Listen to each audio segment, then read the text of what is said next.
آج انسانی اقدار کی بات کی جا رہی ہے. مجھے بتاؤ اس سے بڑھ کر کوئی ذلت ہو سکتی تھی کہ سکا باپ اپنی بیٹی کو زندہ درگور کرتا تھا اور اس پر معاشرہ داد دیتا تھا. جرم آج بھی ہوتے ہیں لیکن مجرم گردن جھکا کے چلتا ہے. لیکن وہ کیسا سفاکانہ زمانہ تھا کہ مجرم کو جرم پہ داد ملتی تھی اور جب وہ اپنی بیٹی کو زندہ درگور کر کے آتا تو معاشرہ اسے تحسین کی نظروں سے دیکھتا. اور یہ اتنا بڑا جرم ہے.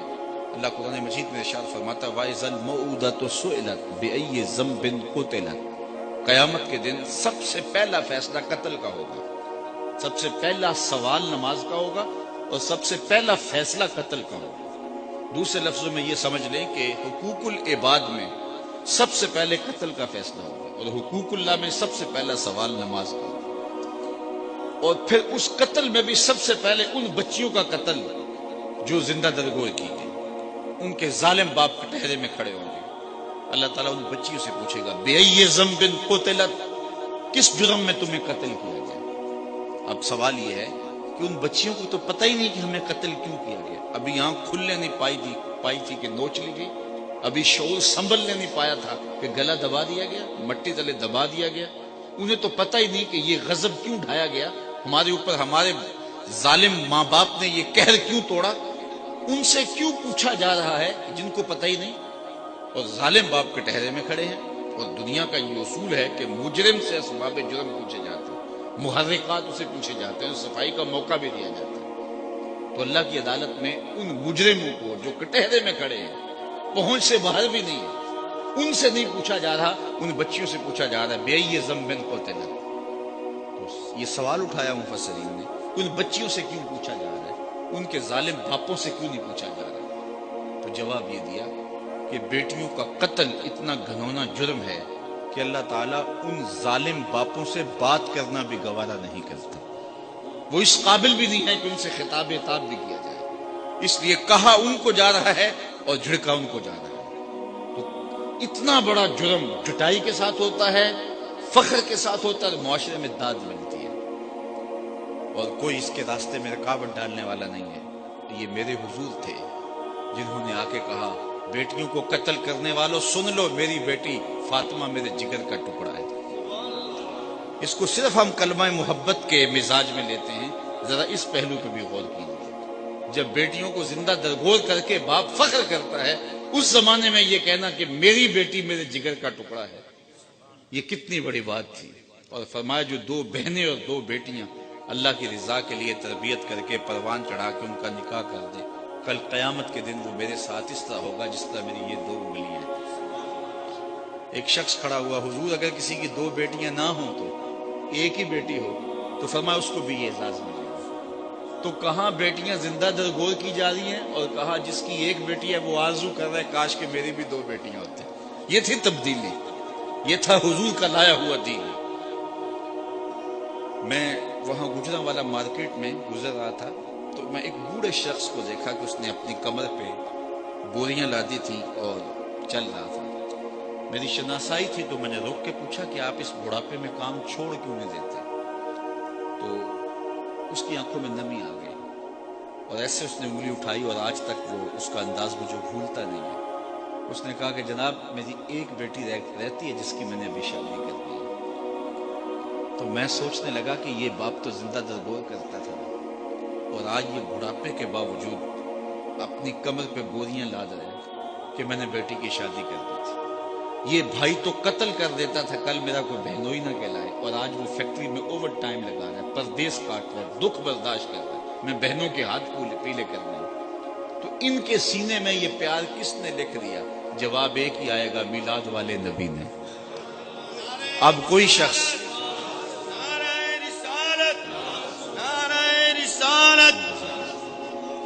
اب وہ بیٹی جس کو زندہ درگور کر کے باپ فخر کرتا تھا, اسی بیٹی کے لیے آج باپ اپنی جھکی ہوئی کمر پہ بوریاں لاد کے مزدوری کر رہا ہے. اس بیٹی کو عزت دی, اور جب بیٹی کو رخصت کرتا ہے تو باپ کی آنکھیں نمناک ہوتی ہیں.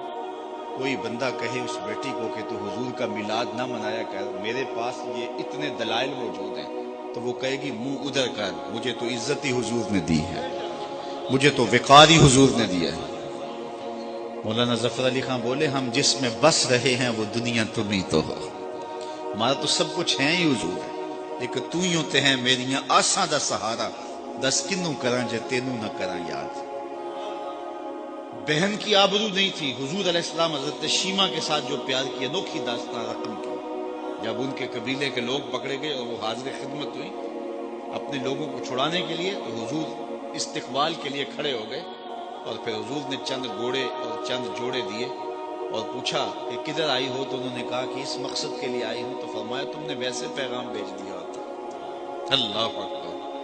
تو یہ تھا حضور کا دیا ہوا دین۔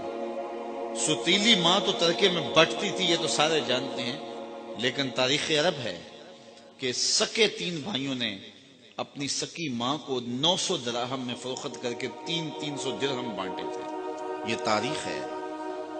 لیکن میرے حضور نے جنت کھینچ کے ماں کے قدموں تلے رکھ دی۔ سارا وقار یہاں ہے، ساری عزتیں یہی ہیں۔ ماں باپ کی رضا میں اللہ کی رضا چھپا دی، ماں کی ناراضگی میں اللہ کی ناراضگی رکھ دی۔ پھر خود عملاً حضور نے اپنی ماں کا ذکر کیا۔ ایک دن حضور مسجد نبوی میں تشریف لائے، تا حد نظر صحابہ تھے، تو جو ہی حضور مصلی پہ آئے، عشاء کا وقت تھا، تو ادب سے کھڑے ہو گئے، بس آنکھیں نمناک ہو گئی، اور حضور علیہ السلام نے ایک ٹھنڈی آہ بھری اور روتے ہوئے کہا کاش آج میری ماں زندہ ہوتی۔ انسان نے دکھوں کا دور دیکھا ہو، بعد میں خوشحالیاں مل جائیں تو انسان آرزو کرتا ہے کہ میں نے دکھوں کا دور دیکھا اور میرے ماں باپ نے وہ زمانہ دیکھا، آج اگر میرے ماں باپ زندہ ہوتے تو میرے آنگن میں بہاریں بھی دیکھتے، تو وہ آرزو کرتا ہے، وہ تمنا کرتا ہے۔ تو حضور جب پیدا ہوئے تھے تو باپ کا سایہ سر پہ نہیں تھا، 6 سال کی عمر تھی، ابوا کی ریت کے ٹیلے تھے۔ سید آمنہ کو سخت بخار ہو گیا، ام ایمن کو بلا کے کہا میرے اس بیٹے کو بحفاظت امیر قریش عبد المطلب تک پہنچا دینا، مجھے لگتا ہے میرا بخار جان لیوا ثابت ہوگا۔ پھر حضور سے کچھ باتیں کرنا چاہیے، لیکن ضبط کے بندھن ٹوٹ گئے، حضرت آمنہ کوئی باتیں نہ کر سکی۔ جو چند باتیں کی ابن حشام نے سیرت النبویہ کے اندر لکھی ہے، کہا بیٹا ہر نئی چیز نے پرانا ہو جانا ہے، ہر باقی نے فنا ہو جانا ہے، میں بھی جا رہی ہوں، وذکرہ باق وولدت طہرا، لیکن میرا ذکر نہیں مٹے گا، اس لیے کہ تیرے جیسا ستھرا بیٹا چھوڑ کے جا رہی ہوں۔ جن ماؤں کے بیٹے اتنے اچھے ہوں ان ماؤں کا ذکر نہیں مٹا کرتا۔ یہ آخری لفظ سید آمنہ کے وصال ہو گیا، حضور ماں سے لپٹ گئے، امی آپ آگے بولتی نہیں، لیکن خاموش ہو گیا تھا چمن بولتا۔ پھر ماں کی وہی تدفین کی اور پتھر کے چھوٹے چھوٹے ٹکڑے قبر پہ رکھے، تجھے کن پھولوں میں ہم کفن دیں، تو جدا ہی ایسے موسموں میں ہوا جب درختوں کے ہاتھ پھولوں سے خالی تھے۔ آج مدینے میں حضور کی ماں کا انتقال ہوتا، فرشتے جنت سے پھول لے کے آتے، کتنے صحابہ جنازے میں ہوتے، لیکن 6 سال کی عمر، خیر حضور مکے چلے گئے، پھر وقت گزرے، لیل و نہار کروٹیں بدلتے رہے، پھر طائف کے بازار بھی آئے، مکی کی گلیاں بھی آئیں، پھر آج حضور مدینے ہجرت کر کے آئے ہیں تو ادب کی آیتیں اتر گئی ہیں، خبردار میرے نبی کی آواز سے آواز بھی اونچی نہ ہو پائے۔ میرے نبی سے بات کرنی ہے تو پہلے گھر جاؤ، صدقہ لو، پھر فقیر ڈھونڈو، پھر خیرات کرو، پھر میرے نبی کی چوکھٹ پہ آؤ، تمہیں پتہ چلے کتنی اونچی بارگاہ میں آ گئے۔ حضور تشریف لائے، صحابہ ادب سے کھڑے ہو گئے، نظر پلٹ کے ابواب میں چلی گئی، کہا لو ادرکت والدی او احدہما، کاش آج میرے ماں باپ زندہ ہوتے یا کم از کم میری ماں زندہ ہوتی، وانا اصلی صلاۃ العشاء، اور میں لوگوں کو نماز عشاء پڑھا رہا ہوتا، واقرأ فیہا بفاتحۃ الکتاب، اور اس میں سورہ فاتحہ کی تلاوت چل رہی ہوتی، پھر میری ماں کو میرے ساتھ کوئی کام یاد آ جاتا، دروازے پر آتی، چلمن سرکاتی اور میٹھے اور مد بھرے لہجے میں مجھے بیٹا کہہ کے آواز دیتی، فرمایا لوگوں میں نماز چھوڑ کے پہلے ماں کی بات سن لیتا۔ کہاں ماں بکتی ہے، کہاں ماں کے قدموں تلے جنت بچھا دی۔ آج بیوی کے حقوق کی بات ہوتی ہے اور دنیا کہتی ہے کہ ہم نے خواتین کو حقوق دیے، میں کہتا ہوں کائنات میں اس کی کوئی دوسری مثال لا کے دکھاؤ۔ جب حضرت خدیجہ الکبریٰ کا آخری وقت آیا، انہوں نے حضرت سیدہ فاطمہ سے کہا جاؤ اپنے باپ سے چادر رحمت مانگ کے لاؤ، وہ حاضر خدمت ہوئی، تو حضور نے فرمایا کہ فاطمہ اپنی ماں سے پوچھو چادر کیا کرنی ہے، تو وہ پوچھنے آئی تو حضور بھی پیچھے آ گئے، تو سیدہ خدیجہ رضی اللہ تعالیٰ عنہ نے کہا حضور میرے بدن پر بخار کی جو حالت ہے، مجھے لگتا ہے یہ بخار جان لیوا ثابت ہوگا، میں نے چادر اس لیے منگوائی ہے کہ اس چادر سے مجھے کفن دیا جائے۔ اندھیروں میں بیٹھ کے عقیدے نہ بنایا کرو، عقیدے وہی رکھا کرو جو نبی کے گھر والوں کے۔ سیدہ آمنہ کا عقیدہ یہ ہے کہ حضور کے بدن سے چھوئی ہوئی چادر کفن کے لیے مل جائے تو بخشش کی ضمانت ہے۔ تو کہا حضور میں چادر اس لیے مانگی، حضرت خدیجہ نے کہا اس لیے کہ اس چادر سے مجھے کفن دیا جائے۔ خیر حضور علیہ السلام کی آنکھوں میں آنسو آ گئے، اور حضور نے جو جملے کہے، کائنات کی تاریخ میں ایسے جملے نہیں ملیں گے آپ کو۔ فرمایا خدیجہ تم نے چادر مانگی ہے، لو اردت جلدی لا آتیتک، اگر تو میری جلد بھی مانگتی وہ بھی اتار کے دے دیتا۔ کوئی لاؤ تو صحیح ایسی مثال۔ ام المومنین سیدہ عائشہ رضی اللہ تعالیٰ عنہ فرماتی ہیں میں حضور گھر تشریف لائے اور میں آب خورے میں پانی لے رہی تھی، حضور نے مجھے کہا عائشہ تھوڑا سا پانی میرے لیے بھی چھوڑ دو۔ میں نے چھوڑ دیا تو حضور نے میرے ہاتھ سے پیالہ لیا، پھر پینے سے پہلے رک گئی اور مجھ سے مخاطبہ کرتے ہوئے فرمایا عائشہ ذرا بتانا تم نے ہونٹ کہاں لگائے تھے؟ مجھے بتاؤ اگر شوہر کا رویہ بیوی کے ساتھ یہ ہوگا تو گھر جنت کا ٹکڑا نہیں بن جائے گا؟ تو کوئی لاؤ تو صحیح ایسی مثال۔ کسی زمانے میں ایک غیر مسلم نے اسلام قبول کیا تو اسے پوچھا گیا کہ اسلام کی کس قدر نے تجھے متاثر کیا؟ تو وہ بولا کہ سیرت کا صرف ایک واقعہ میری ہدایت کا سبب بن گیا۔ کیا ہوا؟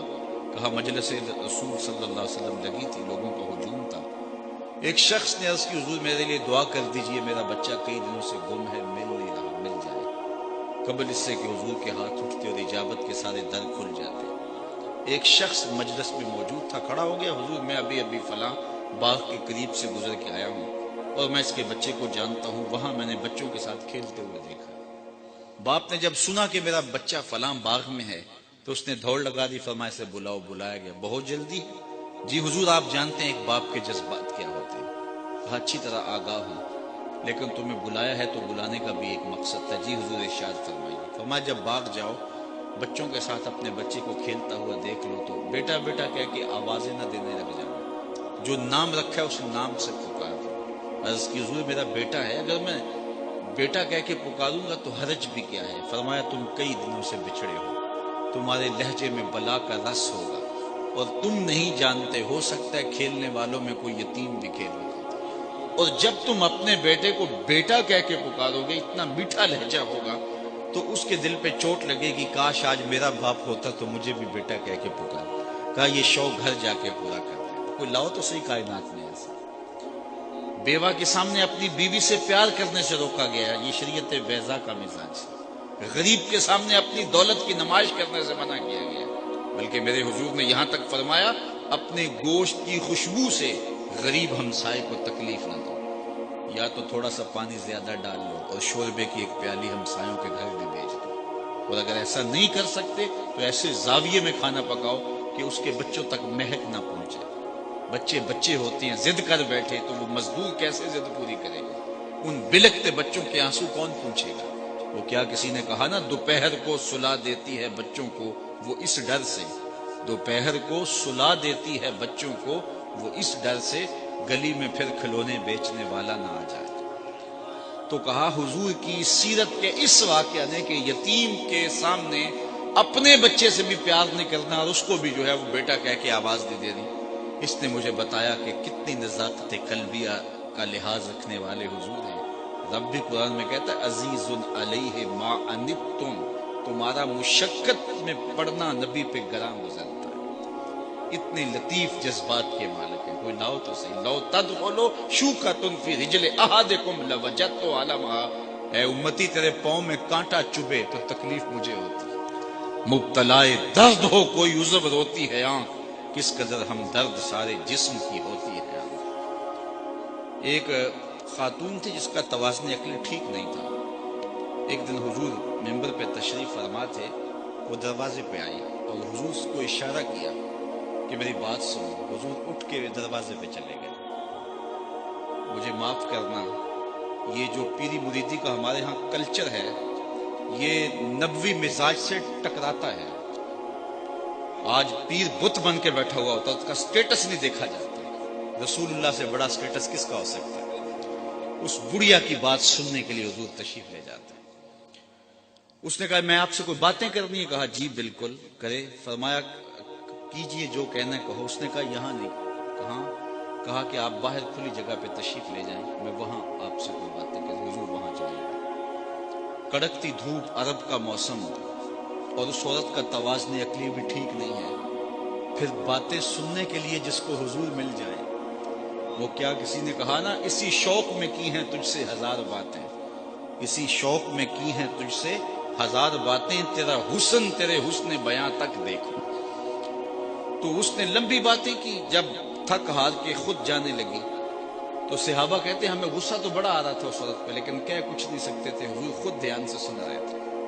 جب تھک کے جانے لگی تو ہم نے عرض کی حضور اس عورت کا توازن عقلی ٹھیک نہیں ہے، لوگ اس کو دیکھ کے راستہ بدل لیتے ہیں، جس کے پاس کھڑی ہو جاتی ہے پھر جان نہیں چھوڑتی۔ آپ کا وقت قیمتی، بدن نازک، اور کار نبوت کی اہم ذمہ داریاں، آپ ایسی ویسی عورتوں کی باتیں نہ سنا کریں۔ تو حضور نے فرمایا عمر، پورے مدینے میں اس بیچاری کی کوئی نہیں سنتا، میں بھی نہ سنوں، ایک تو ہی ہوتے ہیں میری آساں دا سہارا، دس کنوں کراں جے تینوں نہ کراں یاد۔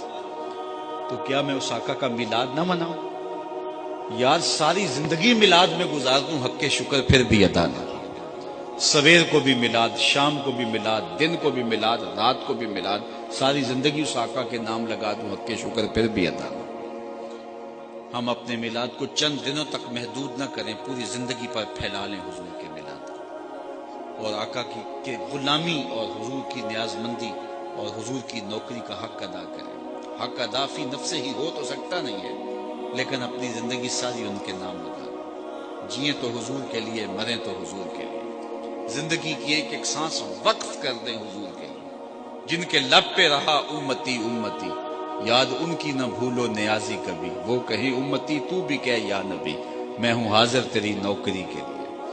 اپنی زندگی کی ایک ایک سانس حضور کے نام لگا کر کے حضور علیہ السلام کی غلامی، حضور کی نیاز مندی اور حضور کی نوکری اختیار کر کے ہم حضور علیہ السلام کی رضا اور حضور علیہ السلام کی محبت اور حضور کا پیار حاصل کر سکتے ہیں۔ میں ایک بات کہا کرتا ہوں کہ یہ میلاد تو عربی کا لفظ ہے، اس کو اردو میں یوم ولادت کہتے ہیں اور انگلش والے اس کو برتھ ڈے کہتے ہیں۔ تو جب کسی کی برتھ ڈے پہ آپ جاتے ہیں تو خالی ہاتھ جاتے ہیں یا کچھ تحفہ لے کے جاتے ہیں؟ تو کوئی تحفہ تو لے کے جاتے ہیں نا، اور تحفہ بھی وہ لے کے جاتے ہیں جس سے وہ خوش ہو۔ بچہ ہو تو کھلونا لے جاتے ہیں، بڑا ہو تو اس کی مزاج کے مطابق وہ چیز لے جاتے ہیں۔ تو حضور کے میلاد پہ آیا کر کوئی حضور کو بھی تحفہ پیش کرتا ہے، تو تحفہ وہ پیش کرو جس سے حضور خوش ہوں گے۔ حضور کس سے خوش ہوں گے؟ خود حضور سے پوچھ لیجئے۔ حضور فرماتے ہیں وَجُعِلَتْ قُرَّةُ عَيْنِي فِي الصَّلَاةِ، میری آنکھوں کی ٹھنڈک نماز میں رکھی گئی ہے۔ تو کیا آج کے اس محفل میلاد میں ہم عزم کر کے اٹھیں؟ خیر سے جتنے لوگ آئے ہیں ان میں سے تو شاید کوئی ہو جو نماز نہ پڑھتا ہو، لیکن یہ عزم کر کے اٹھیں کہ ہمارے خاندان کے اندر کوئی بے نمازی نہیں رہے گا۔ اتنے زور کے ساتھ ہم کام کریں گے، اتنی شدت کے ساتھ ہم کام کریں گے، اتنی محنت سے ہم کام کریں گے، اتنے خلوص سے ہم کام کریں گے کہ وہ مجبور ہوگا ایک دن تجھ کو بھی جیت لیں گے ہم محبت کے زور پر۔ تو اتنا پیار سے کام کریں گے کہ وہ مجبور ہو جائے گا۔ اپنی مسجدوں کو رونق دو، اپنی پیشانیوں کو سجدوں سے آشنا کرو، سویر شام حضور پہ درود پڑھو اور زندگی کی ایک ایک ساتھ حضور کے نام پہ لگا دو۔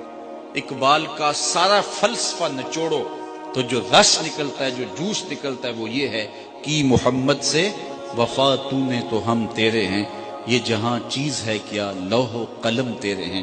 ڈاکٹر ہے لیکن بت کے آگے ہاتھ جوڑے کھڑے، علم کی اتھارٹی ہے، اسے سمجھ نہیں آتی کہ اپنے بدن پہ بیٹھی مکھی تو اڑا نہ سکے، میری ضروریات کا کفیل کیسے ہو سکتا ہے، لیکن ہاتھ جوڑے کھڑا۔